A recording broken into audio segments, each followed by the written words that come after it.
Taking your calls this hour, and we've got a call coming in from Amy in Palm Beach, Florida. Hey, Amy, how's it going? Hi, Christy. It's going well. How are you? Good. What's going on? Okay, so I am a college student. I'm actually about to graduate in 1 week. Congratulations. And thank you so much. I'm really excited. I'm getting my bachelor's in something that I loved when I was a freshman, don't love now, and I've been really inspired by you and everything you do and, like, the podcast and everything, and I'm really thinking about starting my own business, but I don't know if that's, like, a smart option for somebody so young. I'm 22 years old, or what you would suggest. Okay, I got a couple follow-up questions. First of all, what degree are you getting? Music. Music. Okay, cool. Well, I relate to that completely because I'll tell you, Amy, I was an advertising major, and my senior year of college, we had to take an advertising ethics class where we watched a documentary on advertising's effects on women, and it changed my entire ideas about advertising. And I thought, I don't want this degree. I don't want to go work in New York at an ad agency. I don't want to contribute to women's body issues. But what's amazing is I've been able to pull from that degree in ways I didn't even realize, and you may be able to do the same thing. So that's the reason I wanted to know kind of what your degree's in, because you may be able to use it in different ways that you're not even thinking about. Okay, let's talk about money, because when you're starting your own business and you're graduating college, if you're going to need to be completely independent, then you need savings or you need some type of plan.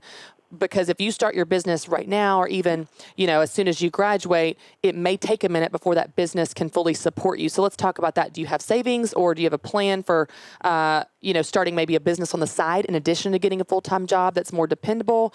Because I don't want you to be in a position to take out any type of loans. So let's talk about that.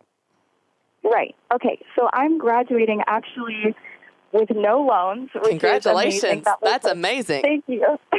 That was my number one stipulation of going to college, no loans. And I have about $7,000 saved up just for moving out, becoming an adult, but I don't know what to do with that money. I could do first, last, and security on an apartment or start this business that I'm thinking about. Awesome. Okay, I love it. So that's great. The fact that you have savings, like, you're in such a good position, Amy. You can definitely get a business going, get it profitable in the amount of time that you can live on $7,000, hopefully. If you're smart, get a roommate, live below your means, that type of thing. So now let's talk about the business. What kind of business do you want to start? What ideas do you have? What are you working on? Okay, so I would love to do an online business, some kind of e-commerce thing.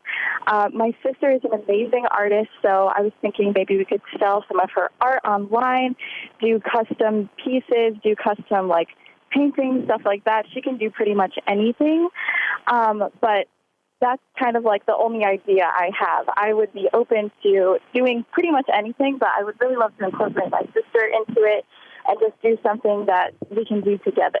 Okay, I love it. So here's what I want you to know. Because you're starting off out of college and you don't have a full-time job that that pays the bills, and you got a little bit more leeway, a little bit more time. You got $7,000 savings, which kind of lights a fire under you to get this thing profitable really soon. You can definitely do e-commerce. I want you to start out by doing some research on e-commerce businesses. Look at the different platforms, look at the different costs.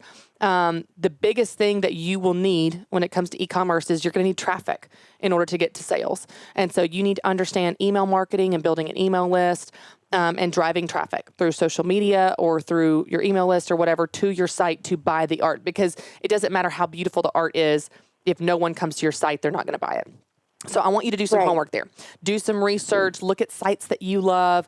Ask friends or anyone that you know that's doing something similar. The other thing that I would encourage you to do are find other sources of revenue, where, let's say the e-commerce things takes a little bit more time to get some traffic and get some activity and that type of thing going. What are some other things you could do toward your small business, in line with your small business in the meantime?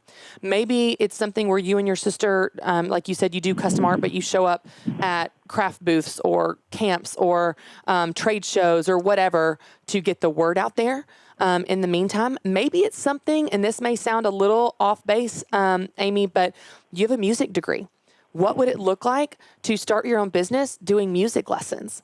Now, I know that may not be what your end game is, but if you want to start your own business and work for yourself while you're figuring out what you want to do, while you're figuring out what your dreams are, which are kind of fuzzy right now, that could bring in income tomorrow. You could start getting clients tomorrow no overhead, no commitment, no risk. It's just like, hey, I'm Amy, the music teacher in Palm Beach, and I'll teach you how to do XYZ. And, you figure out what those things are. And what's so great about service-based business is based on your skills you turn a profit immediately. And that could start to bring some income and revenue into your life that could fund a different business or a bigger business that's more long-term. And then whenever you want to, you flip the switch, you're done teaching music lessons, and you do this e-commerce thing full-time. I just want you to have a dependable income, because I will tell you, nothing will turn a business from a blessing into a burden like chasing dollars. And if it takes you a little while to get this e-commerce thing off the ground, when you're not even 100% positive that's what you want to do, that's where you want to have some income to buy you a little bit of time. Does that make sense? Okay.